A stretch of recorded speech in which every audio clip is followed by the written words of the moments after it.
amigos do canal Redemptoris Mater. Sejam muito bem-vindos. Vamos ao 21º episódio de nossa série Gotas de Liturgia, a qual tem por base a obra do então cardeal Joseph Ratzinger, intitulada Teologia da Liturgia, o fundamento sacramental da existência cristã. Hoje vamos falar sobre a matéria na liturgia do Verbo encarnado e ressuscitado. A matéria do mundo entra de dois modos na liturgia católica. A primeira forma é através de vários símbolos, como o fogo sagrado da liturgia da Páscoa, o círio pascal, aquela vela grande que representa o Cristo, a chama que arde no círio, vários utensílios litúrgicos como os sinos, a toalha do altar, as velas, etc.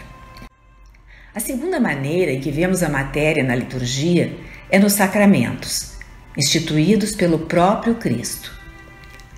3 dos 7 sacramentos se referem diretamente ao homem, em certos pontos fundamentais da sua vida.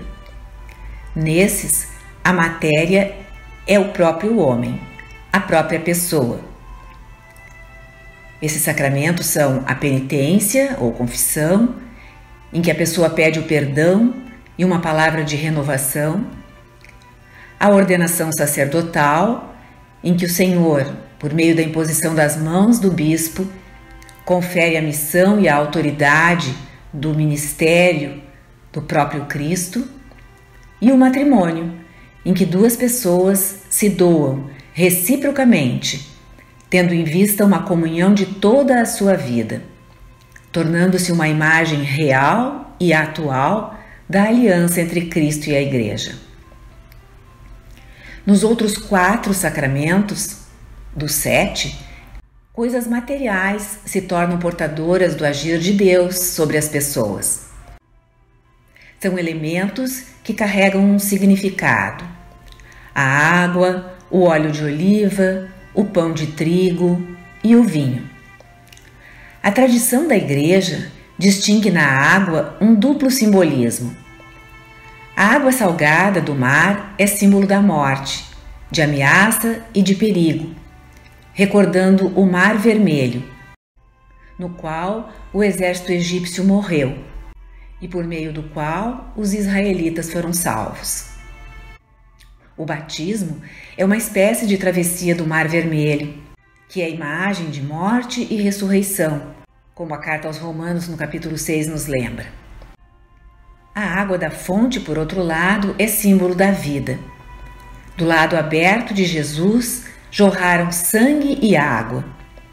Os padres da Igreja sempre viram aí a fonte viva que também nos torna vivos, através do batismo e da Eucaristia.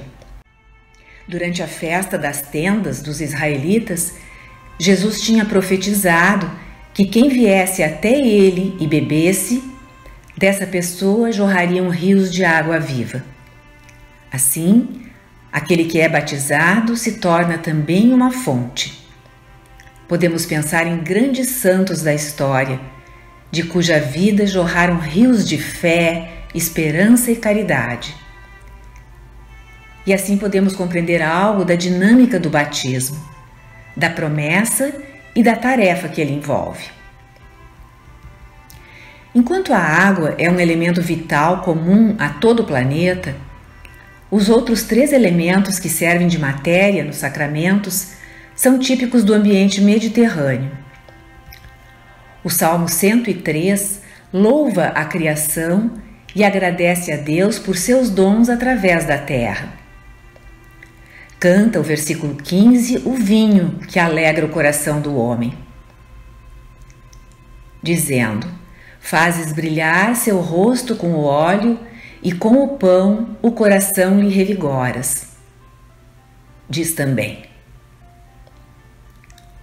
Esses elementos são expressão da bondade da criação, através da qual experimentamos a bondade do próprio Criador. Mais do que isso, Deus agiu, através desses elementos, diretamente na história, Daí porque o significado que ele lhes conferiu é universal. O óleo, o pão e o vinho se tornam matéria dos sacramentos da crisma, da unção dos enfermos e da Eucaristia, graças ao seu vínculo com a história única e irrepetível de Deus com os homens em Jesus Cristo. Foi a forma da história querida por Deus, através da encarnação do Filho, que vindo a nós nos torna irmãos. Então, não importa que sejam elementos da cultura mediterrânea, trazem consigo seus significados. O óleo é sinal de abundância, de alegria, purifica, amacia os músculos dos atletas, é remédio e cura contusões e feridas, e faz irradiar beleza, saúde e força. Também era usado na unção de profetas, reis e sacerdotes.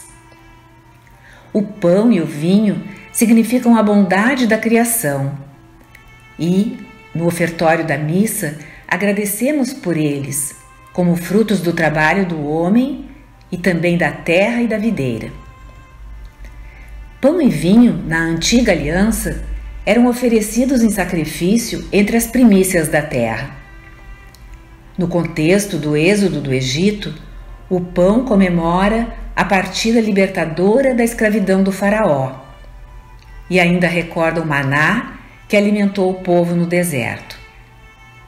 Pão e vinho já haviam sido oferecidos a Deus pelo sacerdote Melquisedeque, pela vitória de Abraão, libertando seu sobrinho Lot. O vinho era o cálice da bênção na Páscoa judaica. Pertencia também aos rituais do sábado e das núpcias. Representava a esperança do restabelecimento das 12 tribos de Israel através do Messias esperado. O Messias veio, Jesus Cristo, o Filho de Deus encarnado, e utilizou estes sinais. Jesus multiplicou os pães, alimentando a multidão, prefigurando a superabundância do pão da sua Eucaristia.